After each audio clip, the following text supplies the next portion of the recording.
Hello all, welcome to my YouTube channel Learn with Zunaira.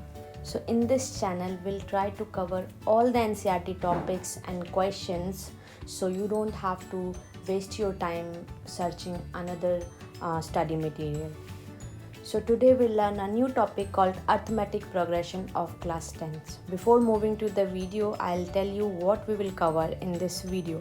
We'll start with introduction part. We'll learn what is arithmetic progression and few formulas and terms used in it. Then we'll go for NCERT examples. We see how NCERT has solved the examples of arithmetic progression. What is the steps they used. Then we'll move to the exercise 5.1. We'll solve all the question till question number 2 and then I'll give few questions for yourself. आज हम लोग पढ़ेंगे arithmetic progression के बारे में. तो चलिए start करते हैं कि अर्थमेटिक प्रोग्रेशन क्या होता है. अर्थमेटिक प्रोग्रेशन जिसको हम लोग शॉर्ट में एपी बोलते हैं, उसका डेफिनेशन होता है it is a sequence of a number such that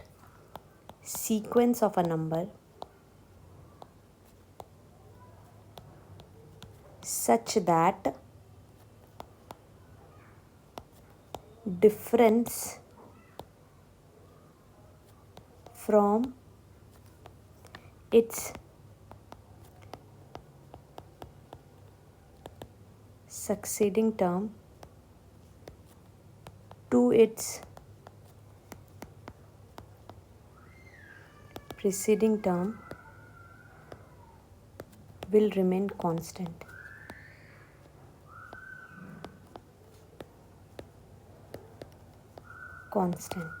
अब ये डेफिनेशन देखने में सुनने में काफ़ी बड़ा लग रहा है. चलिए हम इसको एग्जांपल से समझते हैं क्या होता है एपी.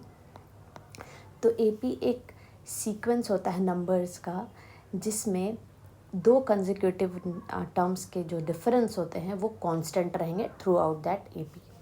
क्या होता है एग्जांपल देखते हैं. चलो एक एग्जांपल लेते हैं 2, 4, 6, 8 एंड सो ऑन. ये मैंने एक एग्जाम्पल लिया है नंबर का सीक्वेंस. अब ये एपी में है या नहीं हम लोग चेक करते हैं. So let start.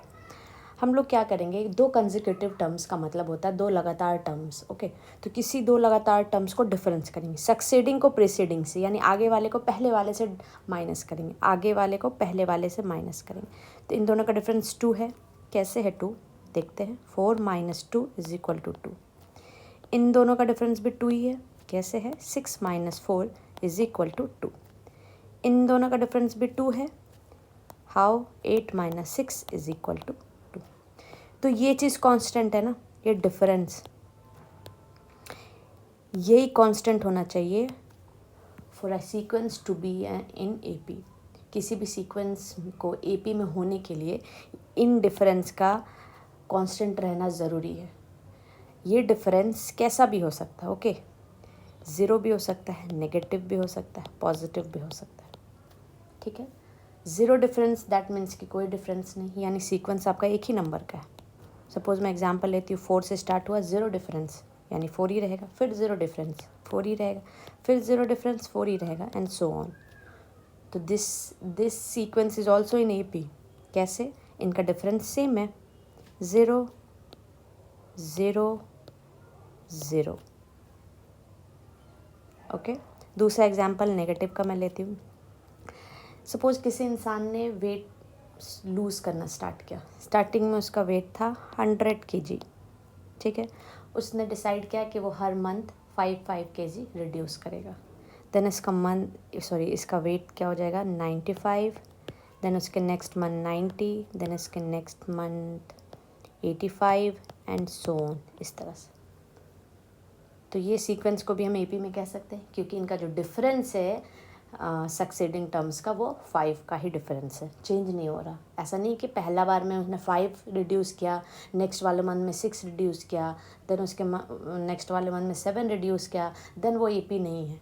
एपी होने के लिए जो डिफरेंस है वो शुड बी कांस्टेंट. ठीक है. तो यहाँ डिफरेंस जो है वो किसका है -5 का. पहले ही बताया है कि सक्सीडिंग टर्म को प्रीसीडिंग टर्म से यानी आगे वाले टर्म को पहले वाले टर्म से माइनस करना पड़ेगा. यानी 95 - 100 = -5. ये भी आप देखो -5 का डिफरेंस है. 90 - 95 इज इक्वल टू -5। ये वाला डिफरेंस भी -5 का है। 85 माइनस 90 इज इक्वल टू 5। तो ये डिफरेंस कांस्टेंट देख पा रहे हो, ये आगे भी ऐसे ही चलेगा। तो ये डिफरेंस जो है कांस्टेंट है। तो हम कह सकते हैं कि ये एग्जाम्पल भी एपी में, मतलब ये सीक्वेंस भी एपी में। ये था बेसिक इंट्रोडक्शन ऑफ एपी। अब हम लोग एनसीईआरटी की तरफ मूव करते हैं। एनसीईआरटी में क्या एग्जाम्पल दिया है, स्टार्ट करते हैं वहाँ से। एनसीईआरटी ने पहला एग्जाम्पल लिया है, Reena applied for a job and got selected. She has been offered a job with starting monthly salary of 80,000 with an annual increment of 500 in her salary. Her salary in rupees for first, second, third year will be respectively. कह रहा है कि रीना ने job के लिए apply किया, वो select भी हो गई और उन्हें मंथली सैलरी 8,000 के लिए ऑफ़र हुई है जॉब, यानी हर मंथ उनको 8,000 दिया जाएगा। और उन्हें एक कंडीशन और दिया गया है कि उनका इंक्रीमेंट होगा एवरी ईयर ऑफ 500 रुपीज़ का, यानी फर्स्ट ईयर जब उन्होंने ज्वाइन किया तो वो ईयर कंप्लीट उन्हें हर मंथ 80,000 मिलेगा। देन नेक्स्ट ईयर उनका इंक्रीमेंट हो जाएगा, जो कि हो जाएगा 500 से इंक्रीमेंट होगा तो वो हो जाएगा 8,500।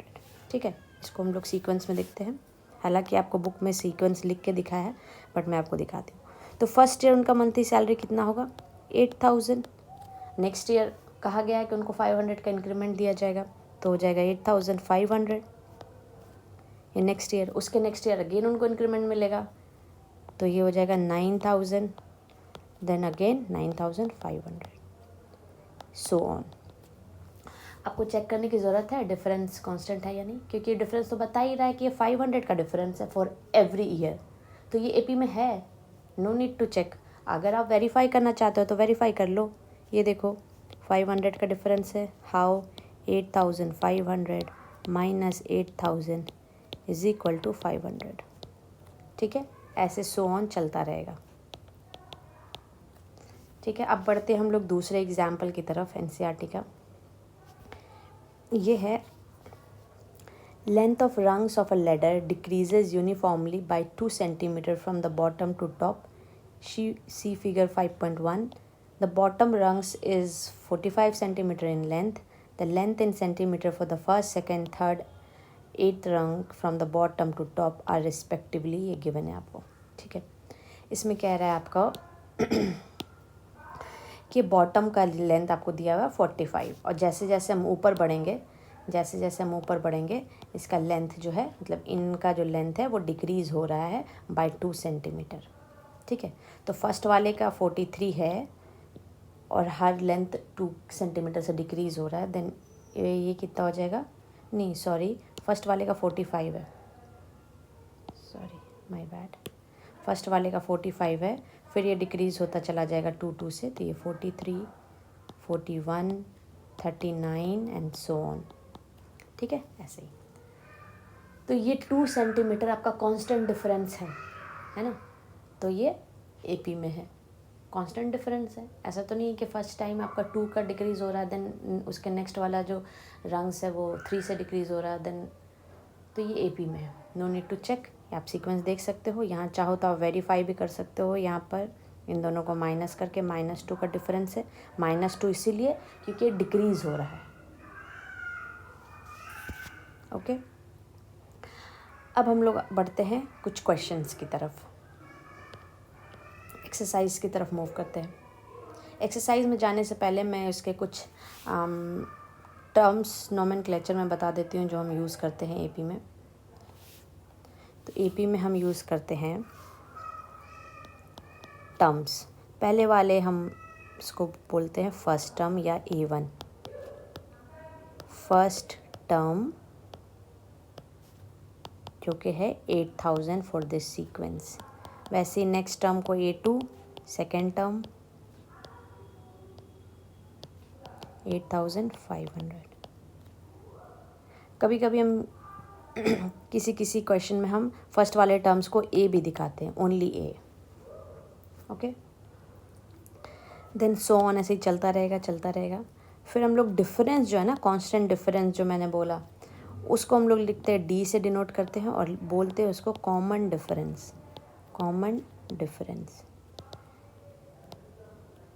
तो कोई सीरीज़ AP में है या नहीं, तो we have to find common difference for each consecutive terms and match whether it is constant.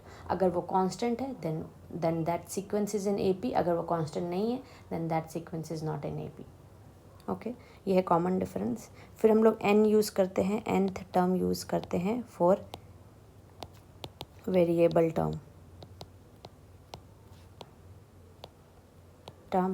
ठीक है। L टर्म हम लोग यूज़ करते हैं लास्ट टर्म के लिए। ओके, वेरिएबल टर्म, सपोज़ मैंने बोला कि इस क्वेश्चन में मैंने बोला कि इनका सैलरी जो बढ़कर हो गया है आपका 12,000।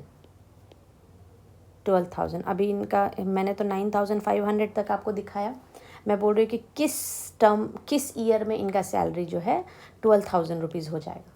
देन वी डोंट नो कि किस ईयर में होगा, देन हम लोग 12,000 को nth टर्म मान लेंगे, कि मान लेते हैं कि वो मैथ्स में तो हम लोग ऐसे भी बहुत मानते हैं, तभी मैथ्स को जब तक मानेंगे नहीं मैथ्स बनेगा नहीं, तो मानना बहुत ज़रूरी है।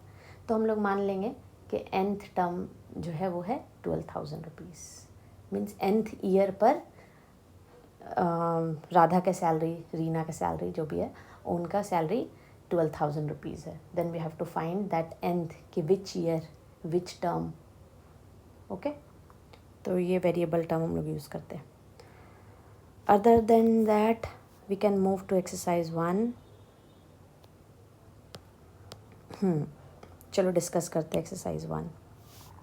क्वेश्चन है taxi fare after each kilometre when fare is 15 rupees for the first kilometre and 8 rupees for the additional kilometre. तो आपको सीक्वेंस में बोल रहा है, क्वेश्चन पहले पढ़ लो। In which of the following situation does the list of number involve make an arithmetic progression and why. आपको बताना है कि ये सारे कंडीशन जो है, सिचुएशन जो है, इसमें कौन सा एक AP का सीक्वेंस बना रहा है। तो पहला क्वेश्चन में कह रहा है कि एक टैक्सी फेयर जो है वो 15 रुपीज़ लेता है फर्स्ट किलोमीटर के लिए, फिर जितने किलोमीटर आप बढ़ेंगे ना वो 8 रुपीज़ एक्स्ट्रा चार्ज करेगा हर किलोमीटर के लिए। ये 8 रुपीज़ बढ़ नहीं रहा है, जो डिफरेंस है वो कांस्टेंट है। सपोज़ 15 किलोमीटर आपने दिया, आपने मैं यहीं पे लिखती हूँ ना, 15 किलोमीटर दिया फर्स्ट वाले के लिए, देन आप फर्स्ट किलोमीटर के लिए, देन सेकंड किलोमीटर आप जाएंगे तो 15 + 8 हो जाएगा, 15 + 8, फिर ऐसे ही सो ऑन 8 का डिफरेंस ऐड होता चला जाएगा। दैट मीन द डिफरेंस है वो कांस्टेंट, 8 रुपीज़ जो है it is a constant difference. So this sequence is in AP, ठीक है। इसको हमको लिख के भी दिखाएंगे कैसे है AP। आप पहले तो लिखोगे कि for first kilometre it is 15, then 15 में से हम लोग 8 ऐड करेंगे तो कितना हो जाएगा 23, फिर 8 ऐड करेंगे तो कितना हो जाएगा 31, सो ऑन, ऐसा चलता रहेगा, ठीक है। तो ये AP में है क्योंकि डिफरेंस जो 8 का है वो बता रहा है कि 8 रुपीज़ आपसे एडिशनल किलोमीटर के लिए वो चार्ज करेगा। अदरवाइज़ आप यहाँ से दिखा सकते हो माइनस करके, ठीक है। तो पहला वाला जो एग्जाम्पल था वो AP में था। आगे बढ़ते हैं दूसरा वाला एग्जाम्पल के लिए।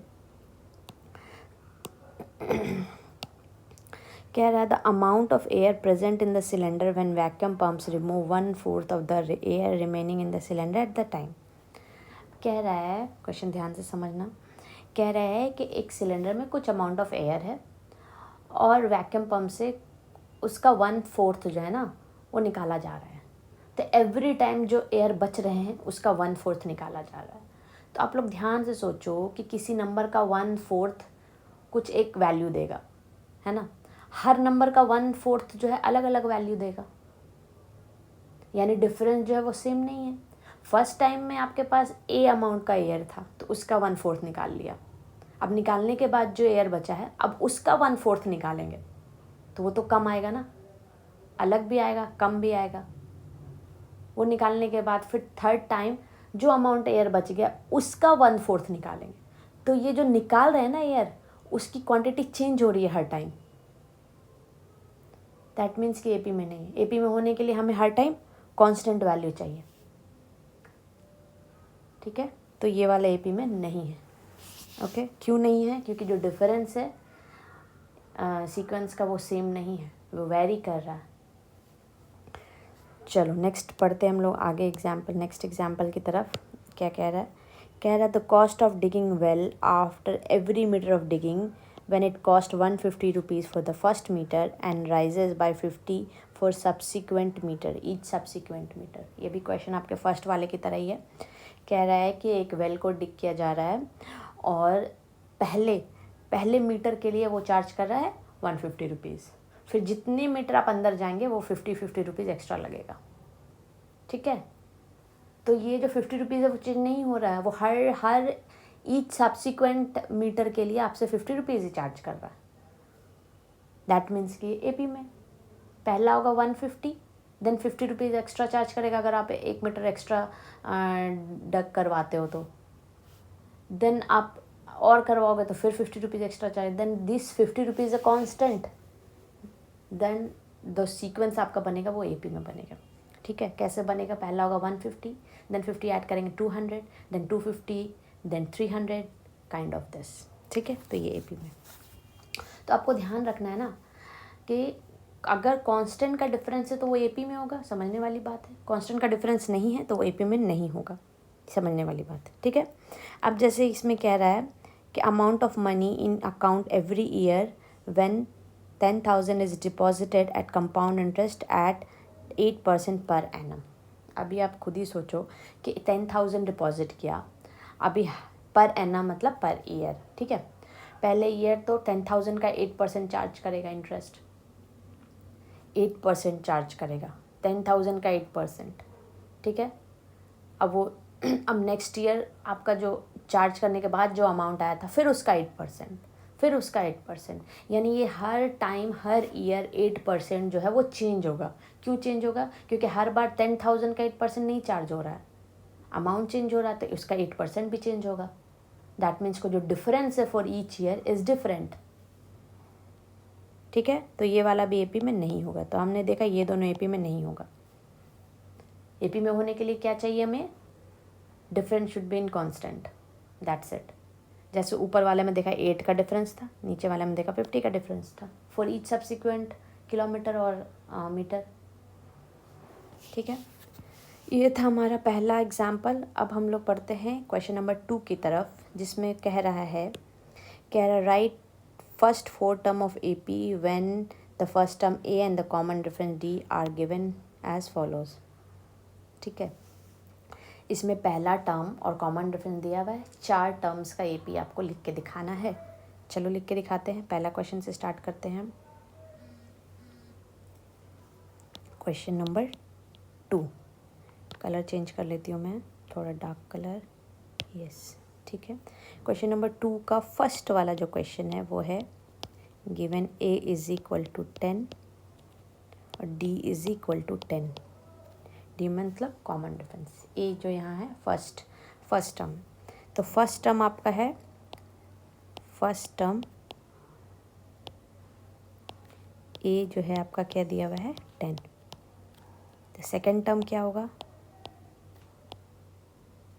सेकेंड टर्म a2 क्या होगा? फर्स्ट टर्म में से कॉमन डिफरेंस ऐड करेंगे, a plus D.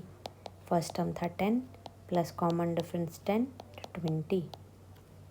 Third term क्या होगा? a3 क्या होगा? जो सेकेंड टर्म था उसमें से कॉमन डिफरेंस ऐड करेंगे, यानी 20 प्लस 10, 30। फोर्थ टर्म क्या होगा? वो हो जाएगा थर्ड टर्म प्लस डी, यानी 30 प्लस 10, 40। ये 4 टर्म निकल गए। अब इसको सीक्वेंस में आप लिख दो। Starting term 10, then 20, then 30, then 40। ठीक है, समझ आ गया? बहुत आसान है, बहुत आसान है, ध्यान से देखोगे बहुत आसान। चलो इसका सेकंड क्वेश्चन पढ़ते हैं। कॉमन डिफरेंस फर्स्ट टर्म है -2, कॉमन डिफरेंस है 0। ये तो और भी आसान है। फर्स्ट टर्म है -2, कॉमन डिफरेंस है 0। 0 का डिफरेंस यानी आपको कुछ भी ऐड और सब्ट्रैक्ट नहीं करना है, यानी फर्स्ट टर्म आपका 2 - 2 है, इसमें 0 ऐड करते चले जाना। 0 मतलब कुछ चेंज नहीं होने वाला, यानी सेकंड टर्म भी यही रह जाएगा, थर्ड टर्म भी यही रह जाएगा, फोर्थ टर्म भी यही रह जाएगा। Answer got it. थर्ड वाले क्वेश्चन पे जाते हैं हम लोग।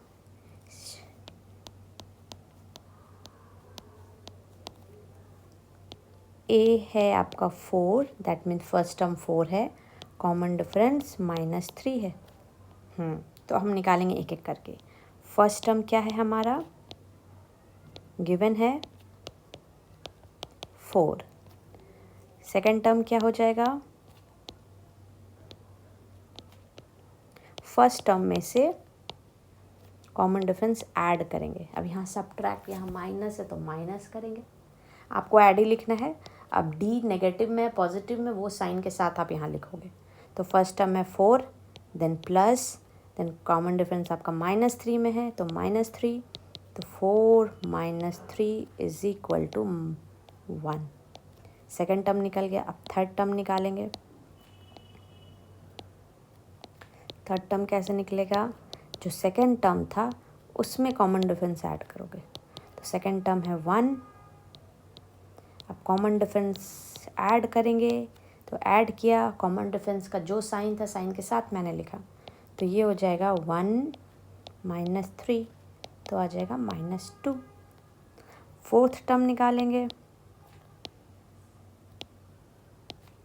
A4 क्या आ जाएगा, third term plus common difference, A3 जो है -2 प्लस कॉमन डिफरेंस जो था माइनस साइन के साथ मैं लिखूँगी, तो ये हो जाएगा -2 - 3 जो कि आएगा -5 आ गया। अब चाहो तो इसको एक साथ सीक्वेंस में लिख दो। पहला टर्म 4 था, देन 1 था, देन -2, देन -5, सो ऑन चलता रहेगा। आपको 4 ही टर्म लिखने बोला गया था तो आपने 4 ही लिखा। आपके बच गए हैं 2 के 2 part, question number 4 and question number 5। ये आप लोग गिव अ ट्राई, ये आप लोग का होमवर्क मैं दे रही हूँ, एक ट्राई करके देखो सेम लॉजिक पे जैसे अभी हम लोगों ने ये 3 क्वेश्चंस बनाए हैं 2 के, ये आपको बनाना है ये दोनों। ओके, इसका सलूशन हम नेक्स्ट वीडियो में करके दिखाएंगे और बचे हुए पार्ट भी कंप्लीट करने की कोशिश करेंगे। तब तक के लिए आप लोग अच्छे से पढ़ाई करो और किसी भी तरह का डाउट आता है तो मुझे कमेंट में बॉक्स में बताओ। फिर मिलते हैं हम लोग नेक्स्ट वीडियो में। Thank you.